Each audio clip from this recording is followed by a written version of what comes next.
ಸರ್ಕಾರಿ ಉದ್ಯೋಗ ಪಡೆಯುವುದು ಅನೇಕರ ಕನಸು. ಆದರೆ ಕೆಲವೊಮ್ಮೆ ಎಷ್ಟು ಪ್ರಯತ್ನ ಮಾಡಿದರೂ ಕೆಲಸ ಸಿಗದೆ ವಿಳಂಬವಾಗುತ್ತದೆ. ಜ್ಯೋತಿಷ್ಯ ಮತ್ತು ಧಾರ್ಮಿಕ ನಂಬಿಕೆಗಳ ಪ್ರಕಾರ ಕೆಲವು ಪೂಜೆಗಳು ಹಾಗೂ ನಿಯಮಗಳನ್ನು ಪಾಲಿಸಿದರೆ ಒಳ್ಳೆಯ ಅವಕಾಶಗಳು ಬರುತ್ತವೆ ಎಂದು ಹೇಳಲಾಗುತ್ತೆ. ಮೊದಲನೇದಾಗಿ ಗಣಪತಿ ಪೂಜೆ.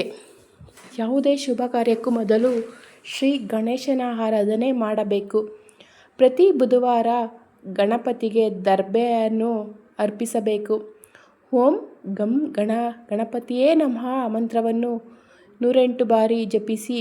ಇದು ಅಡಚಣೆಗಳನ್ನು ದೂರ ಮಾಡುತ್ತದೆ. ಎರಡನೇದಾಗಿ ಹನುಮಾನ್ ಚಾಲೀಸನ್ನು ಪಠಿಸಿ.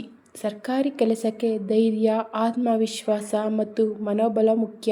ಪ್ರತಿ ಮಂಗಳವಾರ ಅಥವಾ ಶನಿವಾರ ಹನುಮಾನ್ ಚಾಲೀಸನ್ನು ಪಠಿಸಿ ಮತ್ತು ಬೆಲ್ಲ ಮತ್ತು ತುಪ್ಪ ನೈವೇದ್ಯವನ್ನು ಹನುಮಂತನಿಗೆ ಇಡಿ.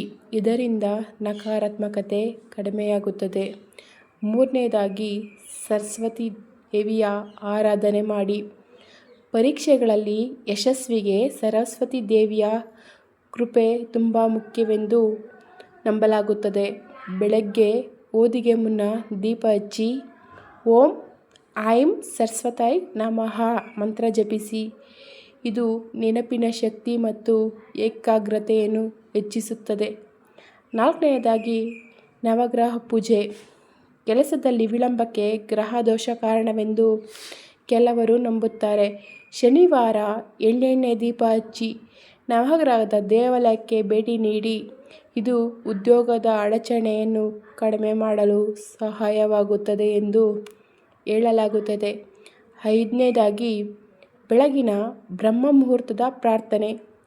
ಪ್ರತಿದಿನ ಬೆಳಗ್ಗೆ ಬೇಗ ಎದ್ದು ದೇವರ ಹೆಸರನ್ನು ಜಪಿಸಿ. ನಿಮ್ಮ ಗುರಿಯನ್ನು ಮನಸ್ಸಿನಲ್ಲಿ ನೆನೆಸಿಕೊಳ್ಳಿ.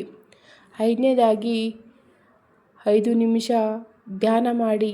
ಇದು ಮನಸ್ಸಿಗೆ ಶಾಂತಿ ಮತ್ತು ಆತ್ಮವಿಶ್ವಾಸವನ್ನು ಕೊಡುತ್ತದೆ.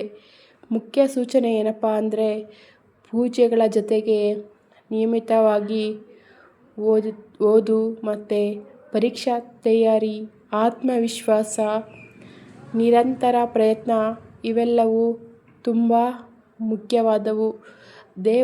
ದೇವರ ಆಶೀರ್ವಾದ ಮತ್ತು ಪರಿಶ್ರಮ ಒಂದಾಗಿರುವುದಾಗಿ ಯಶಸ್ಸು ಖಂಡಿತ ಸಿಗುತ್ತದೆ.